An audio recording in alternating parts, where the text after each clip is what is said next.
Hi everyone. So we came into the second chapter, which is coffee production. My name is Rashid. I came from UiTM Micro Credential.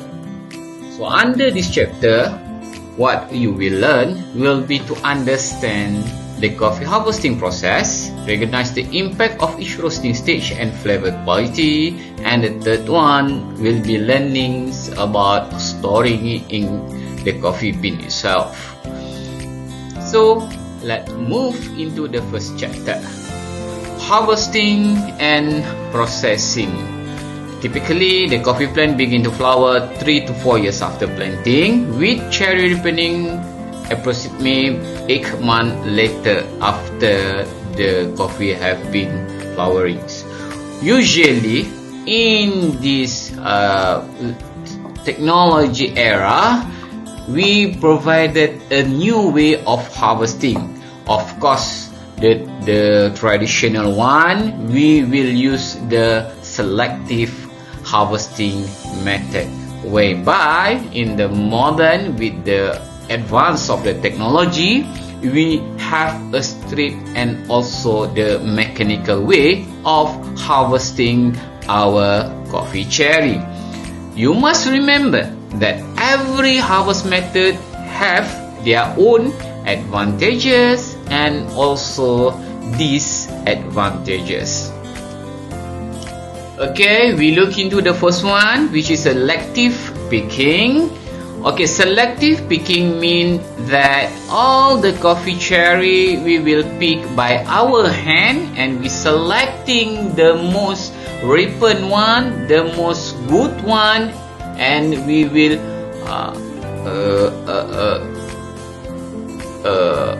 check it either it is broken or not.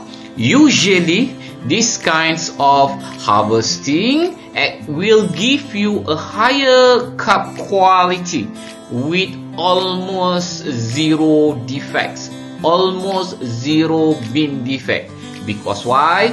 All these farmers who done the selective picking usually will put their will get a higher SCA point, which means they will came into the specialty coffee all the point usually under 18 point, and it will have, and the coffee itself will be expensive.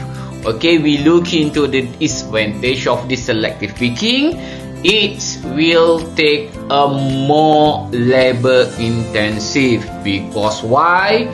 Each of the tree need at least one person to collect the ripen only coffee cherries, and then beside that it's more slower, because the farmer, the person who do this, will need to make sure that they only pick the good and also the ripened one. So it is more slower and is labor intensive. Okay, now we look into the second one. We have a strip and mechanical pickings. So in this modern era, all of these farm throughout all the world will use a strip and mechanical. Most of them will use a strippings and a mechanical picking, because they have a huge or a large farm, especially a country like Brazil, Vietnam, and also Indonesia, or also Colombia. All these countries have a large land for the coffee farm. So using the stripping selective is not appropriate for them.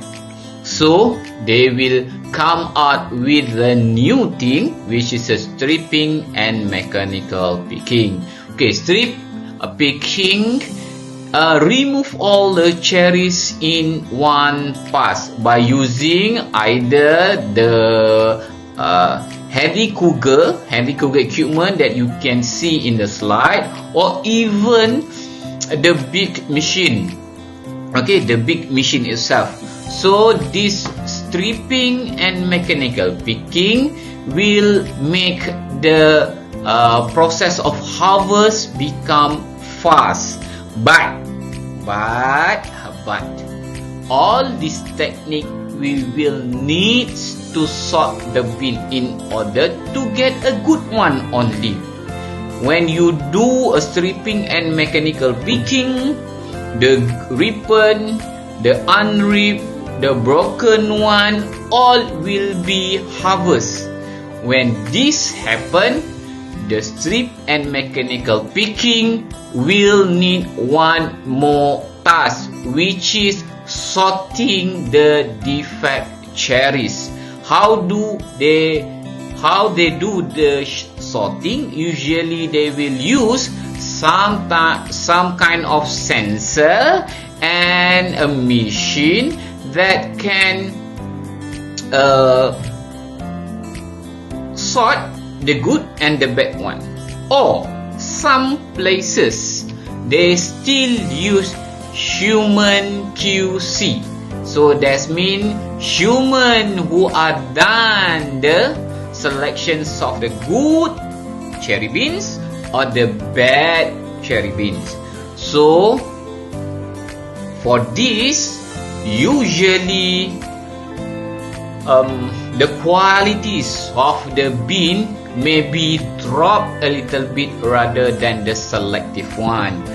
One more disadvantage of this mechanical picking, example, the machine that we use. The machine usually we can use in the flat area only. If we use in the higher altitude area, usually we will need to have the human such in the picture to do the stripping. So it's usually in the flat area. Okay, that is how we harvest our coffee. Now we go into the second chapter.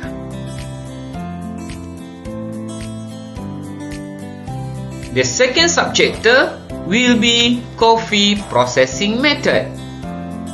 Under this subchapter, we look how the coffee that had been harvested earlier using selective, stripping and mechanical being processed and turned into the coffee bean that we all recognize and know.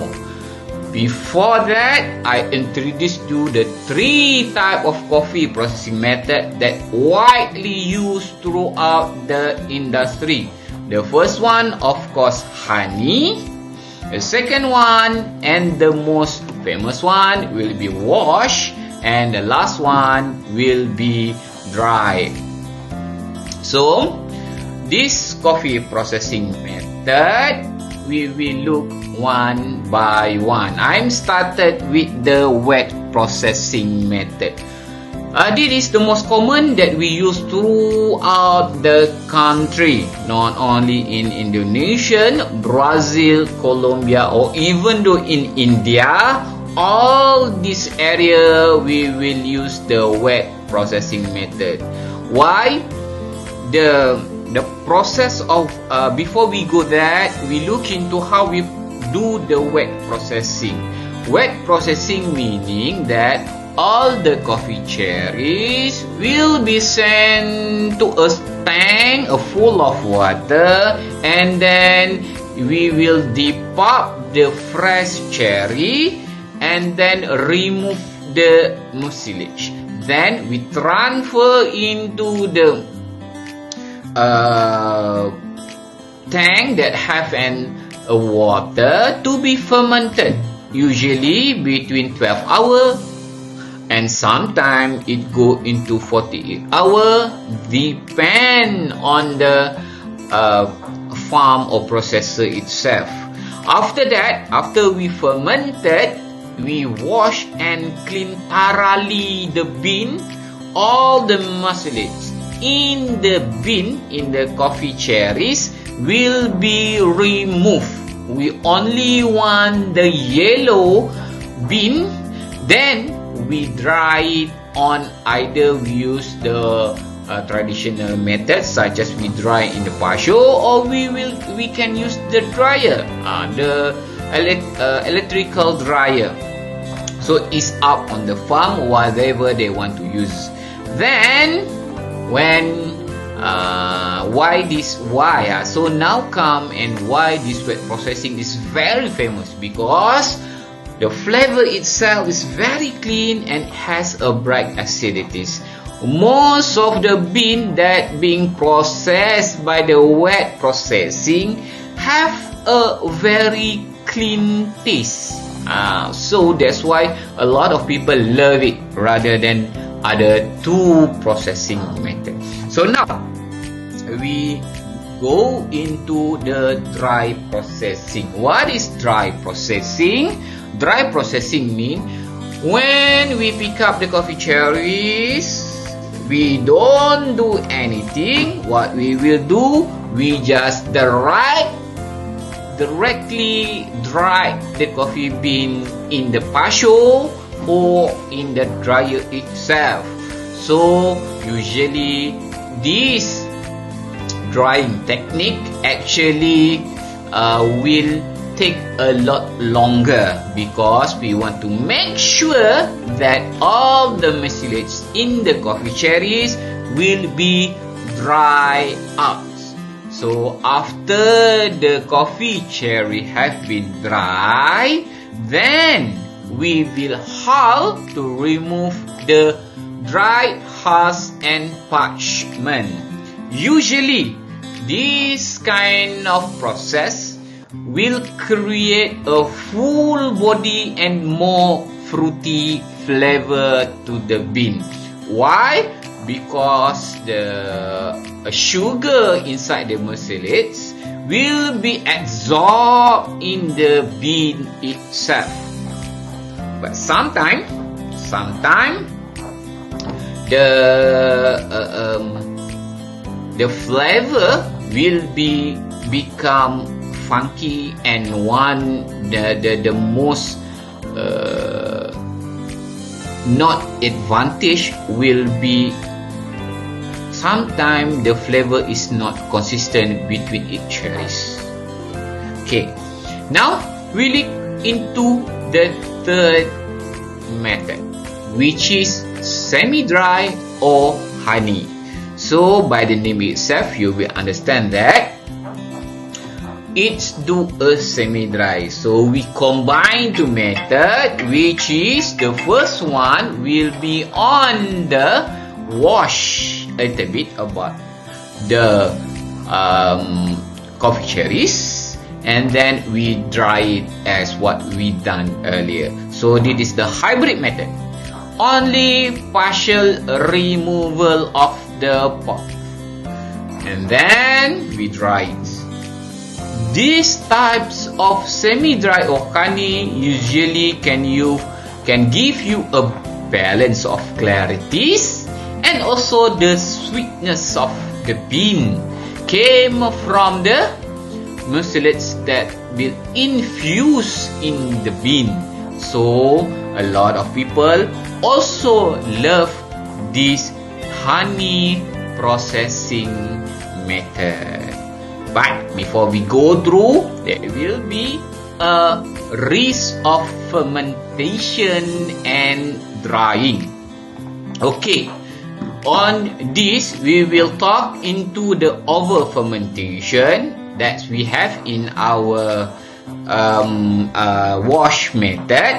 So when we do the over fermentation, sometimes there will be unpleasant smell that stick into the coffee bean, and when we do the coffee, we brew the coffee, it will make it a sour cup. But if you do under fermentation, whereby it have a sticky plasma, it will make uneven drying, whereby dry too fast. When you dry too fast, the case will be hardening and trap the moisture inside, and what will make it, the bean itself will be moldy. But when you dry too slow, sometime, for example, in the monsoon season, there will be a mold risk. So a lot of research have been done how to overcome all these problems. Okay,